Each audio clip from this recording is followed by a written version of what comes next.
This water is probably the best water I've ever tasted. Oh, because it's bottled. It says you want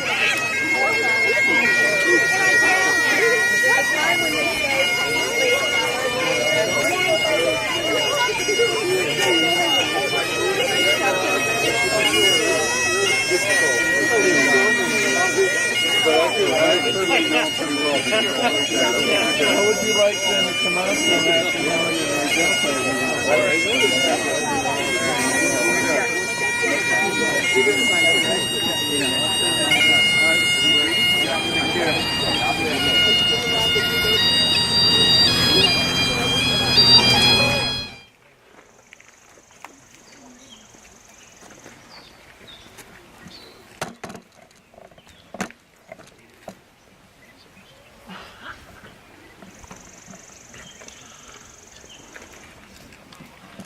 Good morning. And welcome to the town of Sherborn's memorial dedications. We say memorial because it is just that, a day to pause and say thank you to those men and women who gave their lives for us so that we may stand here today. And remember, no words that I may utter can approach the thoughts and the feelings in each of your hearts and minds. This then is an opportunity for us to take an hour and a half out of this busy world of ours and remember those that have gone before us.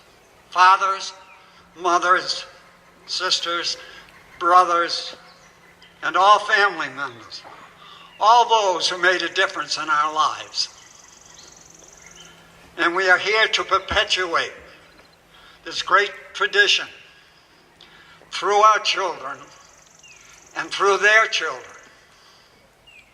I commend the parents for instilling in the numerous youth here today, and I say numerous, every year there's more and more, and keep them coming. Thank you. All of you.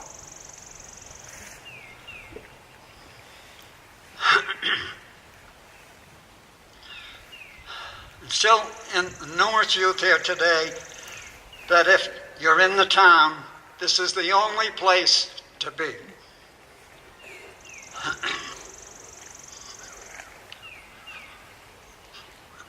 And I'm sure there are many friends and relatives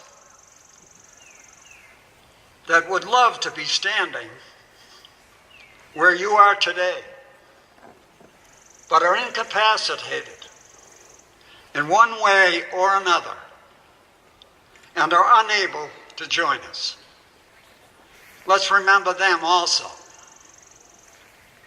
Originally, Memorial Day was called Decoration Day and was begun when the graves of the Civil War participants, both Union and Confederate,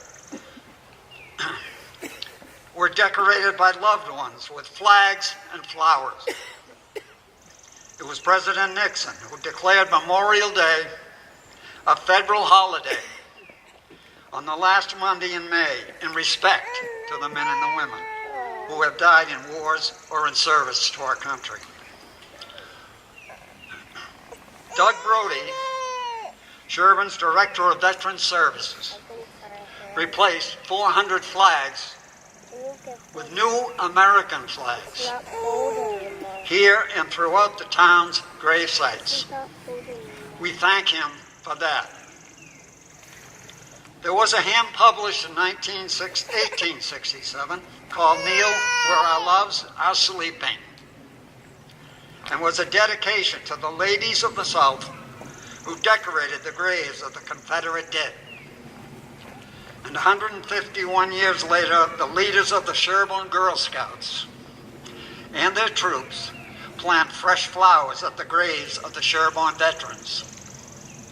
As you can see today, talk about remembering. Thank you, and it looks beautiful. We should not let this opportunity escape us to give thanks to the men and women of the Sherborn Fire and Rescue Departments and Police Departments. We do appreciate your dedication in ensuring our security. With that, I would like to ask Father John Grimes, pastor of St. Teresa's Church, and Most Precious Blood in Dover, to give us an opening prayer.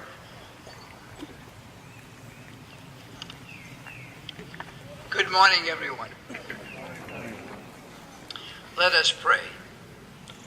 O good and gracious God, we gather before you this day to honor all those who have served in the military, our veterans, and those who have returned from combat with wounds that can be seen, as well as those wounds that are not physical.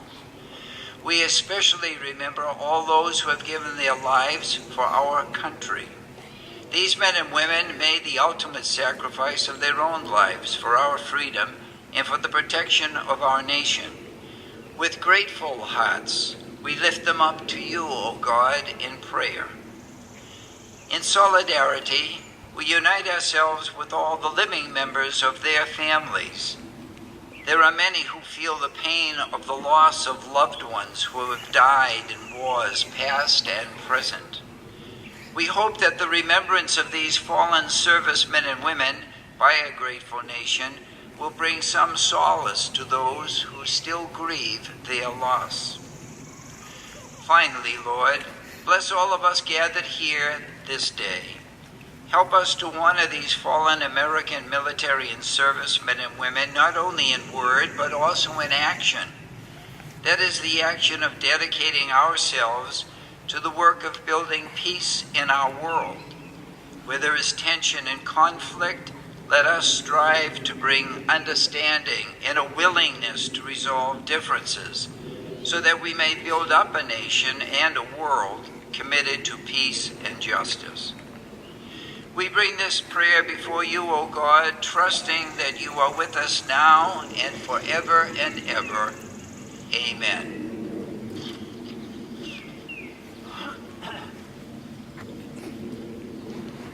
Thank you, Father Grimes.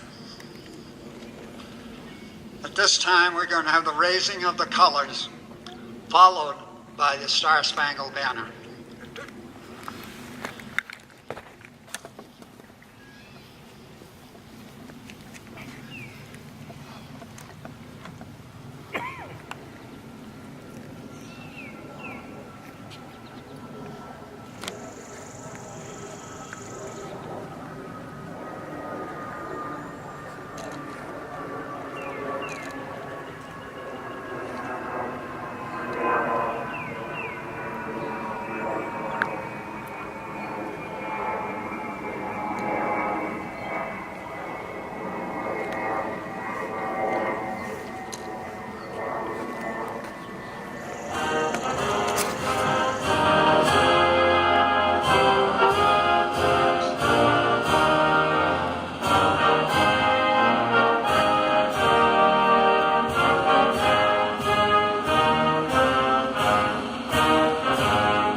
Now I would ask Doug Brody if he could place the flowers in honor of the veterans.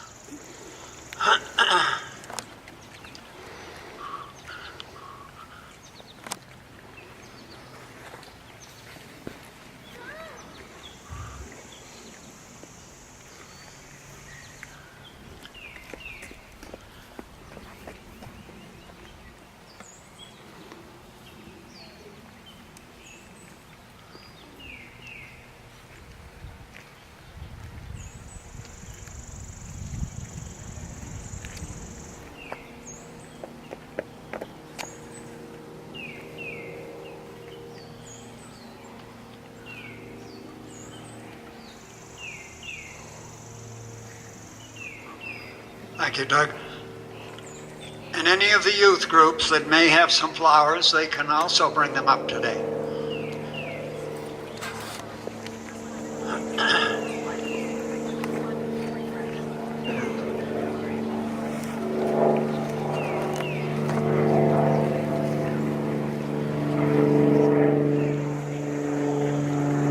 The best part of the show.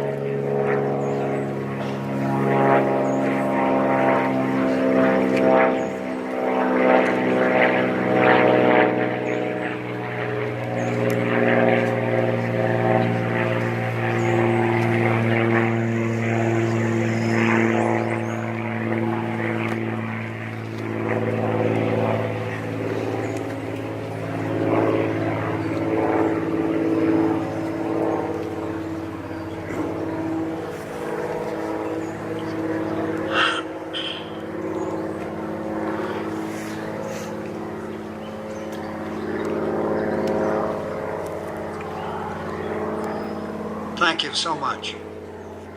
And now I'd like to introduce Paul Durensis, Selectman, to say a few words.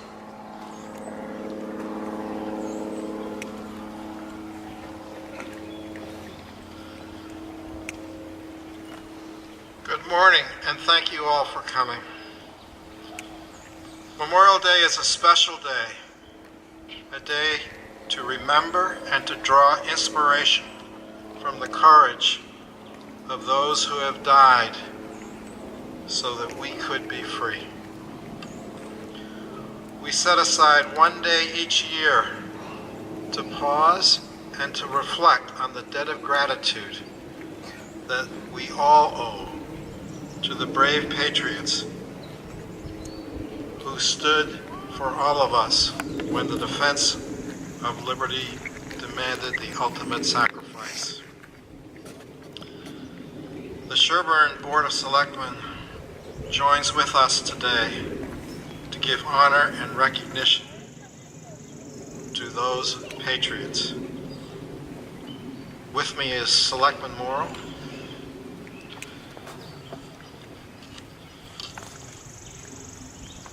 But rather than my words, there are some special words spoken 155 years ago that says what needs to be said on Memorial Day better than any words of mine could ever do.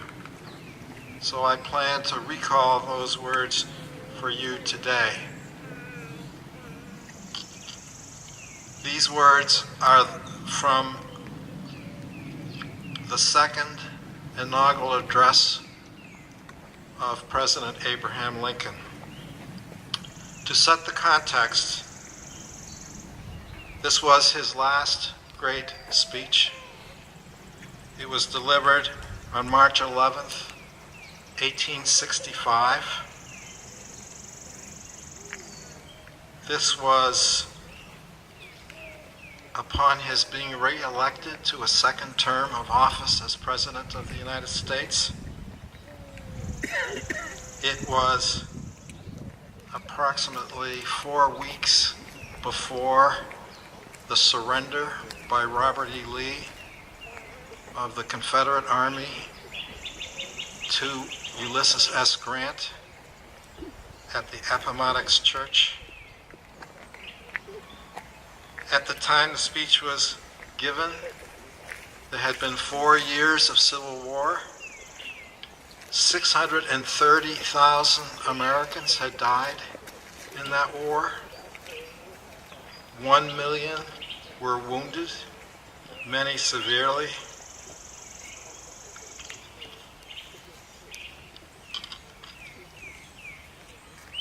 The eyes were upon the president and his new term as to what would happen if the war ended. These are the words of the 16th President of the United States. Fellow countrymen, at this second appearing to take the oath of the presidential office, there is even less occasion for an extended address than there was at the first. Then, a statement somewhat in detail of a course to be pursued seemed fitting and proper. Now, at the expiration of 4 years, during which public declarations have been constantly called forth on every point and every phase of the great contest that still absorbs the attention and engrosses the energy of the nation, little that is new could be presented. The progress of our arms, upon which all else depends, is as well known to the public as to myself, and it is, I trust, reasonably satisfactory and encouraging to all. With high hope for the future, no prediction in regard to its outcome is ventured. On the occasion corresponding to this 4 years ago, all thoughts were anxiously directed to an impending civil war. All dreaded it. All sought to avert it. Both parties deprecated war, but one of them would make war rather than let the nation survive, and the other would accept war rather than let it perish. And so the war came. Neither party expected for the war the magnitude or the duration for which it has already attained. Neither anticipated that the cause of the conflict might cease with, or even before, the conflict itself should cease. Each looked for an easier triumph and a result less fundamental and less astounding. Both read the same Bible and pray to the same God, and each invokes his aid against the other. The prayers of both could not be answered. That of neither has been answered fully. Fondly do we hope, fervently do we pray, that this mighty scourge of war may speedily pass away. Then, oh then, with malice toward none, with charity for all, with firmness in the right, as God gives us to see the right, let us strive on to finish the work we are in, to bind up the nation's wounds, to care for him who shall have borne the battle, and for his widow, and for his orphan, to do all things which may achieve and cherish a just and lasting peace among ourselves and with all nations.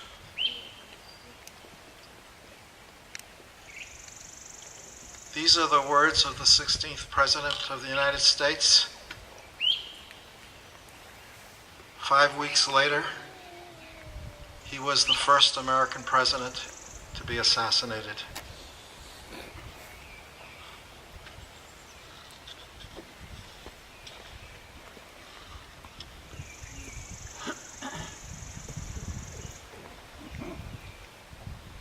Thank you, Paul.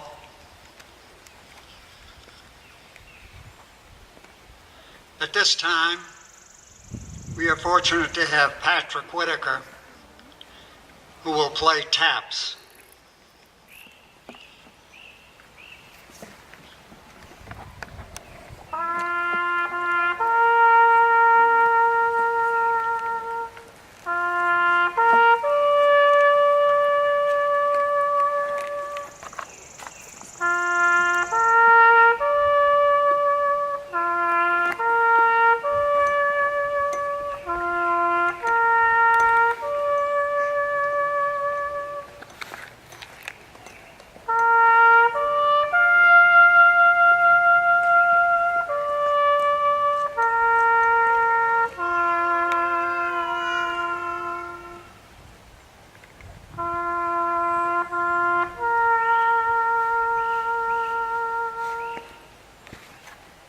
Thank you, Patrick. Beautiful. At this time, bagpiper Ian Massey will play Amazing Grace.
You know, I don't think Ian Massey stopped playing once, all the way from the DPW.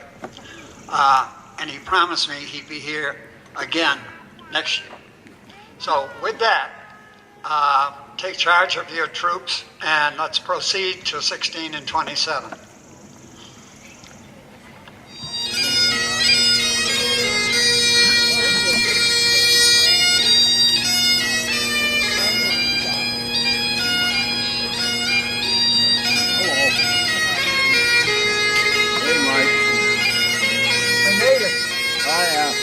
Just fine. How to go? Okay, excellent. Good.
Good morning again. Can you hear me? Yes.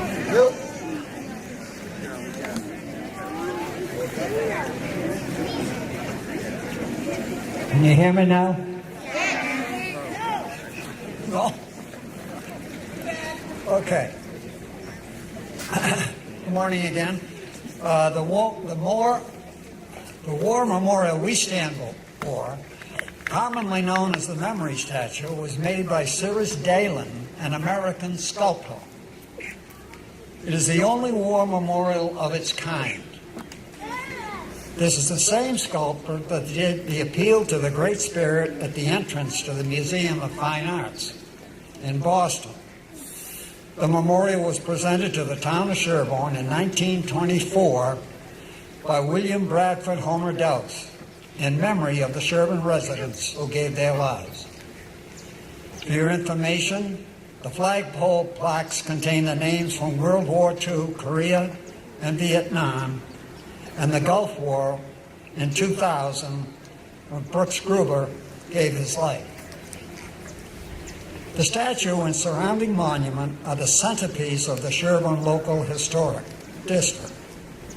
The Sherborn Historical Commission, with the help of the Advisory Committee, has been seeking funding for several years to be sure that the statue and monument is treated with the care and respect that Sherborn's most significant piece of public art deserves. The memory statue and the monument, which is listed in the State Register of Historic Places, has received a matching grant from the Massachusetts Preservation Projects Fund through the Massachusetts Historical Commission. Secretary of the Commonwealth, William Francis Galvin, Chairman. The work now in progress consists of resetting the granite stones on the monument, followed by cleaning and repointing. The total conservation project is overseen by Building Conservation Associates and will be completed on June 30th. With that, I would ask the Reverend Polly Leland if she would give an opening prayer at 1627.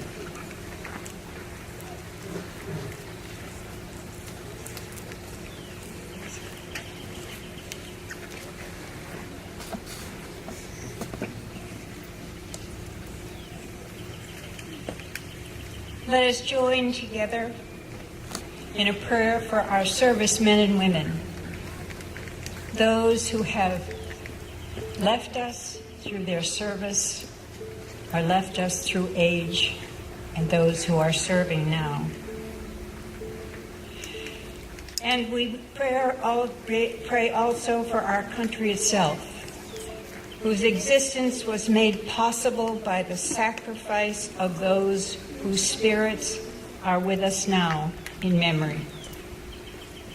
On this day and on this ground, made sacred by our memories of those who have fallen, we remind ourselves once again of the legacy they have left in our care.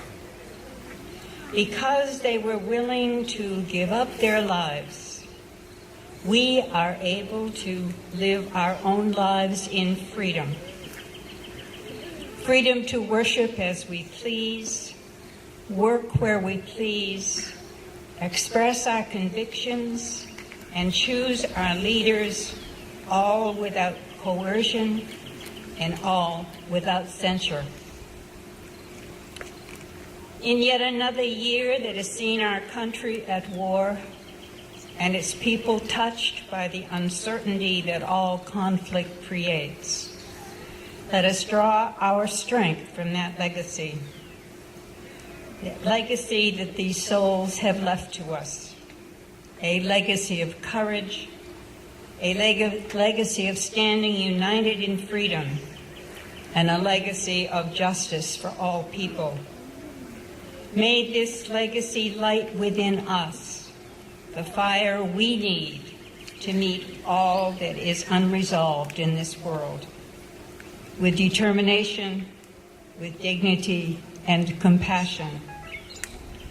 We ask these things in the name of God, the power who has graced our country and this world from the beginning, who every day sets before us the challenge and the opportunity of healing every wound and of mending every flaw. May it be so.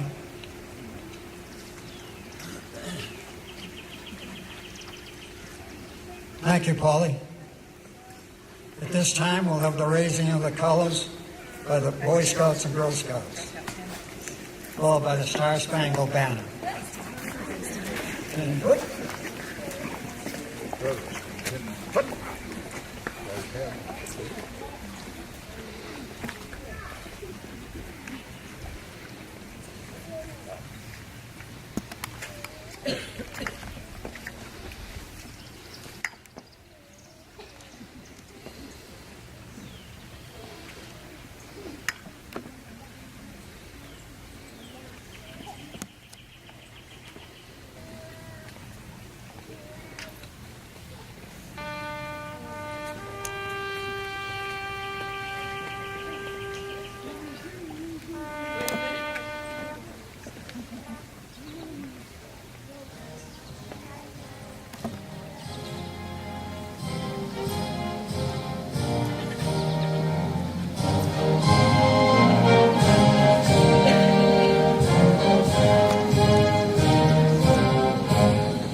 Thank you. And now, if I could ask Doug Brody to place the flowers for the veterans.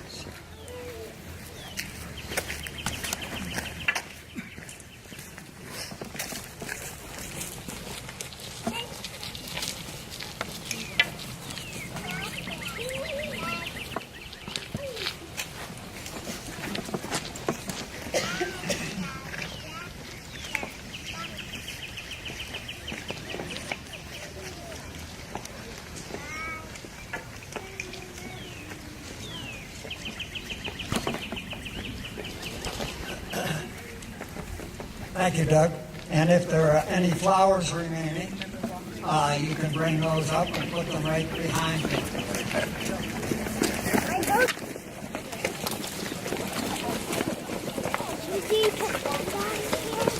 I guess you have some money.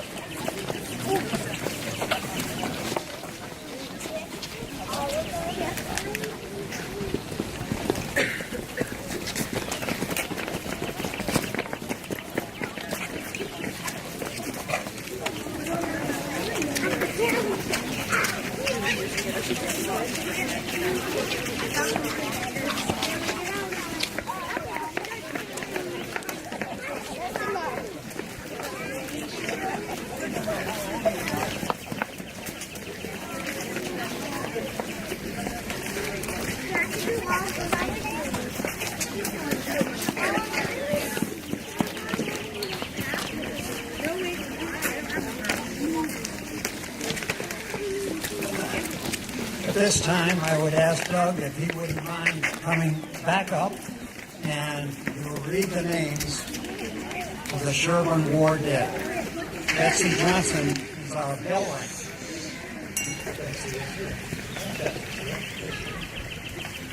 Doug?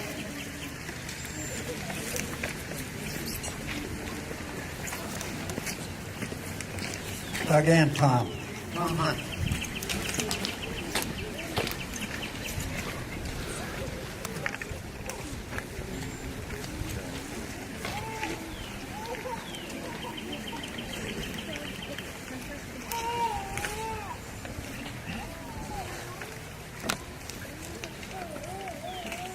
King Philip's War, 1675 to 1676. Jonathan Wood, age 24. King George's War, 1744 to 1748. At least 2 men served. Thomas Jones III, age 21. French and Indian War, 1754 to 1763. 60 men served. James Austin, age unknown. Hezekiah Coolidge, age 12. John Russell, age 19. Ebenezer Stratton, age 17. Revolutionary War, 1775 to 1783. Over 200 men served. Josiah Clark, age 19. Samuel Comachew, age 27. Timothy Daniels, age 16. David Jonah, age 18. Jonathan Holbrook, age 33. Thomas Hopkins, age unknown. Caleb Leland Jr., age 23. Adam Morse, age 20. James Nutt, age unknown. Gresham Pratt Jr., age 23.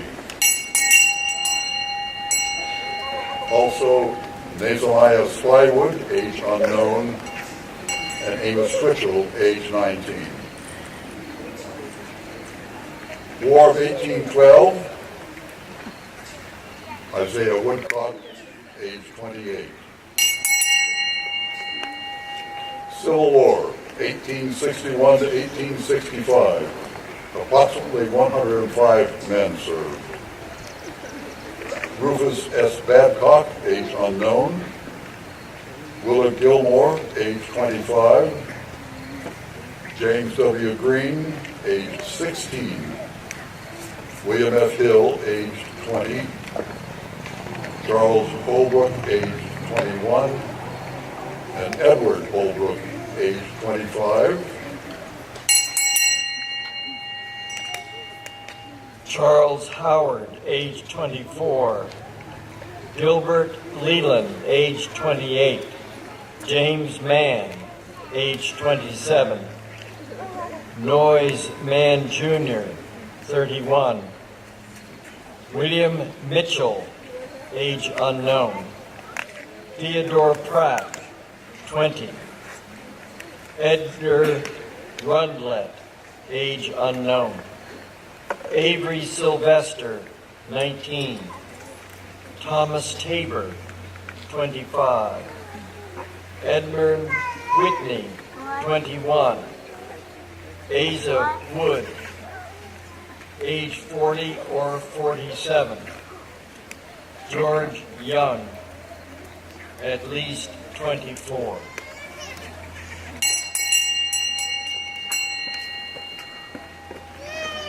Among the deaths of soldiers on a handwritten list, Moses Coolidge, age 30.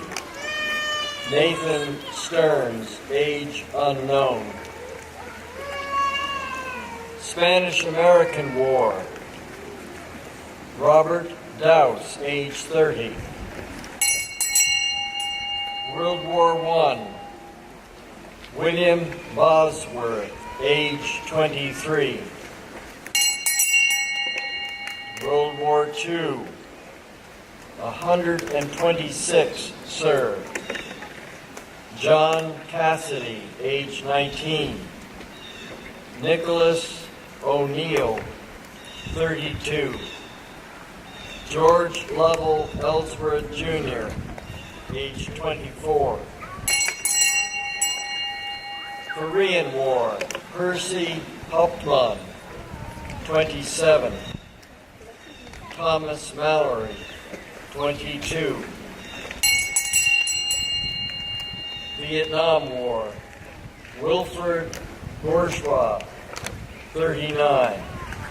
John Nealon, 22. The period of the Middle East Wars, Brooks Gruber, 24. And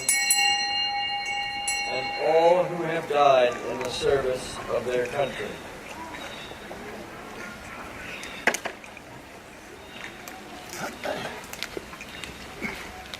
Thanks, Doug. Now I'd like to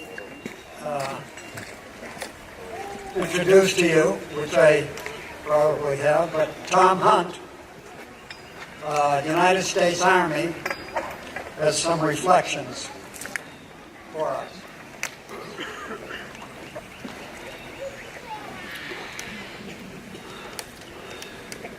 Drew Gilpern Faust, soon to be the President Emeritus of Harvard University, in her outstandingly detailed chronicle of the Civil War, taken from her book, The Republic of Suffering. She begins by describing the work of death, how soldiers prepared for their death, imagining it, risking it, enduring it, grieving it, seeking to understand it. Soldier and army chaplain said to the troops, "Your business is to die." At the heart of the soldier's understanding of his duty rested the idea of sacrifice, and as one soldier wrote, "I came into this war to lay down my life," reflecting the words embedded in his Christian faith, "No one has greater love than to lay down his life for his friends." To this we may add, for a family, for a cause, for a belief, or for the common good of our nation. I remember well a conversation I had with a veteran when I was a hospital chaplain. He talked about the terrible struggle he was having over his war experience in Vietnam, how each of the men in his squad would and did lay down his life to to save another.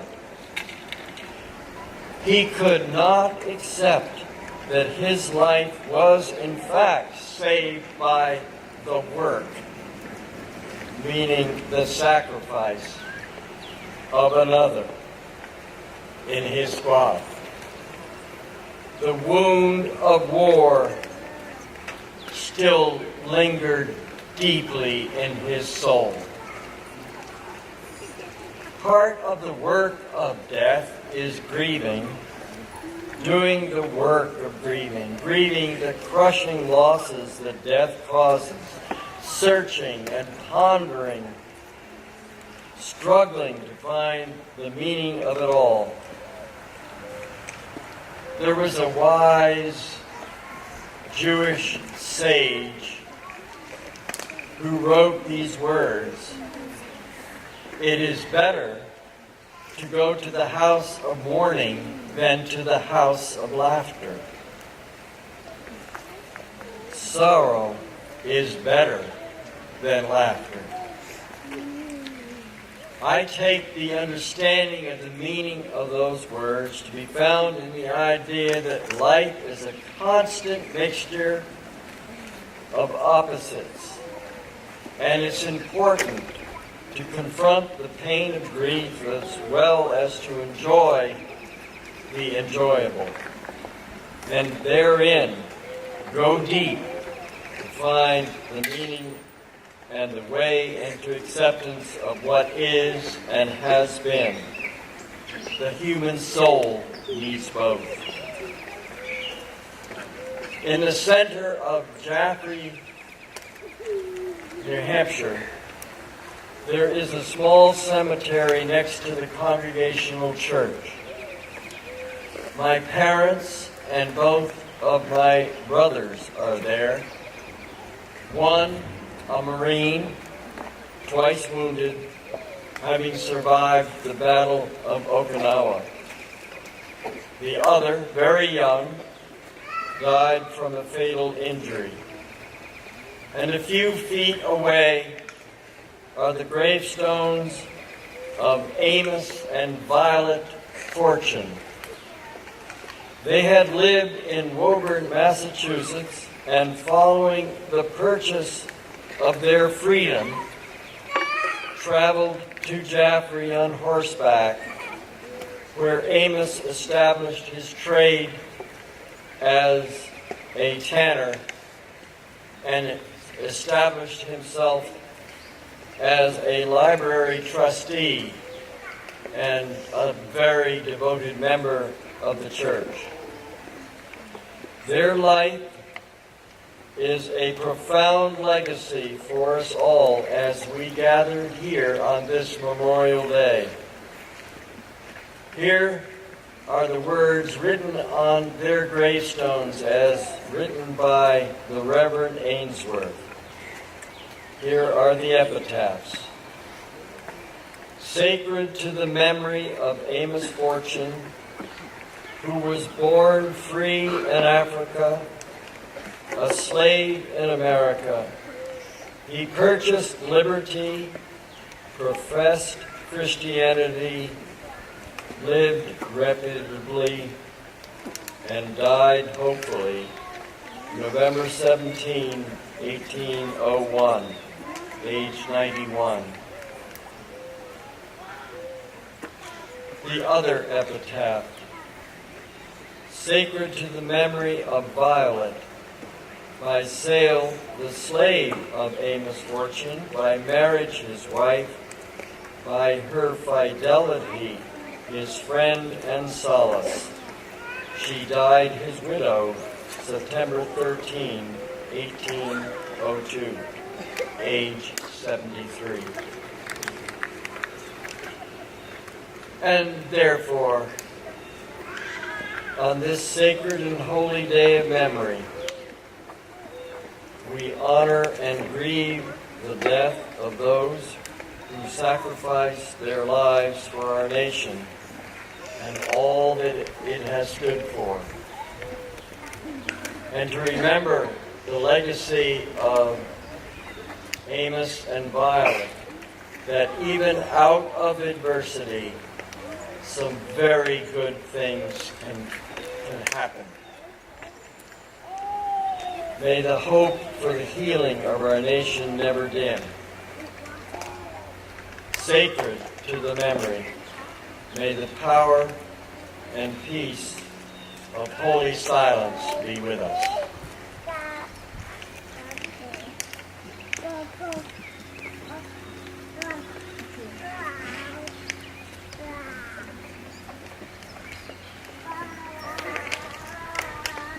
Thank you, Tom. That was excellent.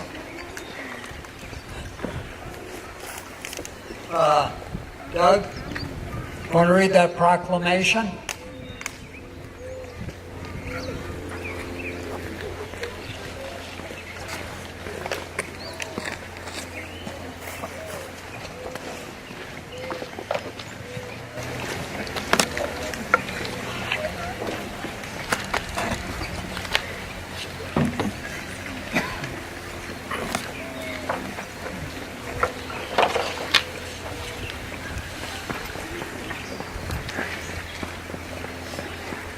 Commonwealth of Massachusetts, a proclamation.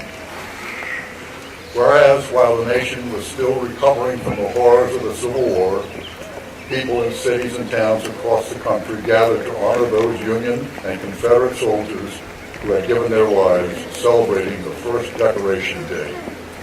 And whereas after World War I, the nation came together again to honor those who had fallen in the service of their country, renamed Memorial Day, the last Monday in May, is when people remember and honor the memory of all men and women who fought and died in all American wars and conflicts.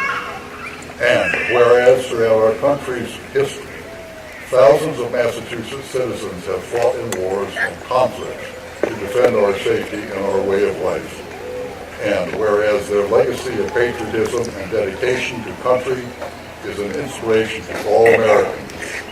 And whereas it is appropriate that all Massachusetts citizens remember the bravery of those who gave their lives, so that their sacrifices will serve as a reminder of the cost of our freedom. Now, therefore, I, Charles D. Baker, Governor of the Commonwealth of Massachusetts, hereby proclaim May 28, 2018 to be Memorial Day. By His Excellency, Charles Baker, and Warren Palmer.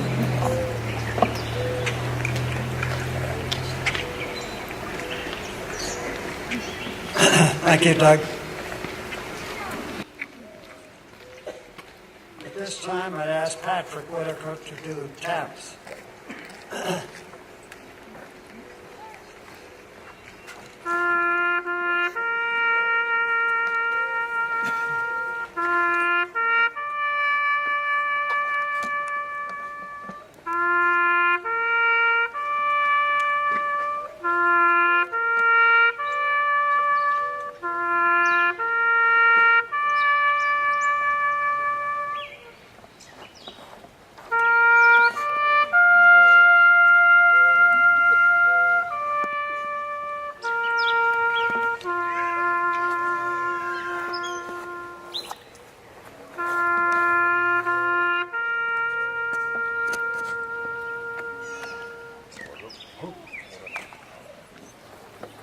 Thank you, Patrick.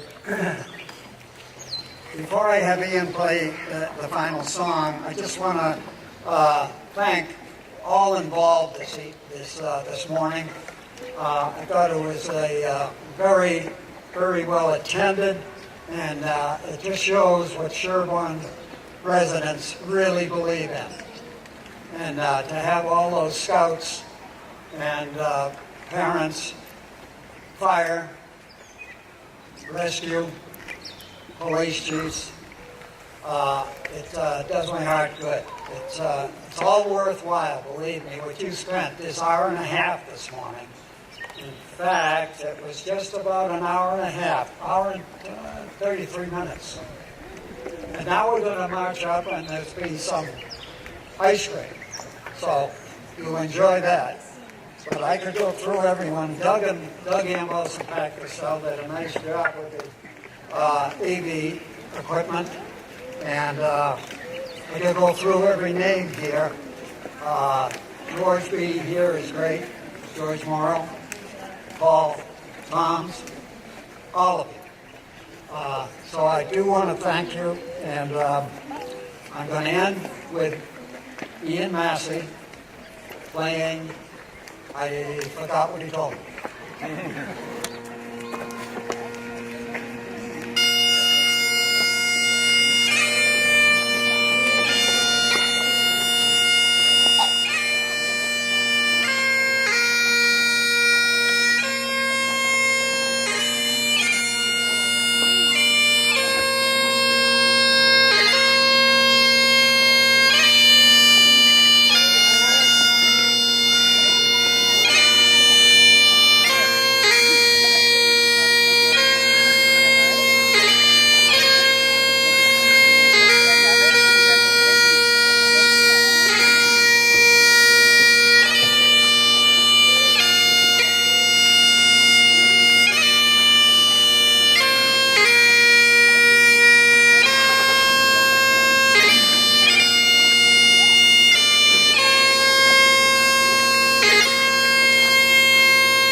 I know I did, but I'm not sure whether I gave the veterans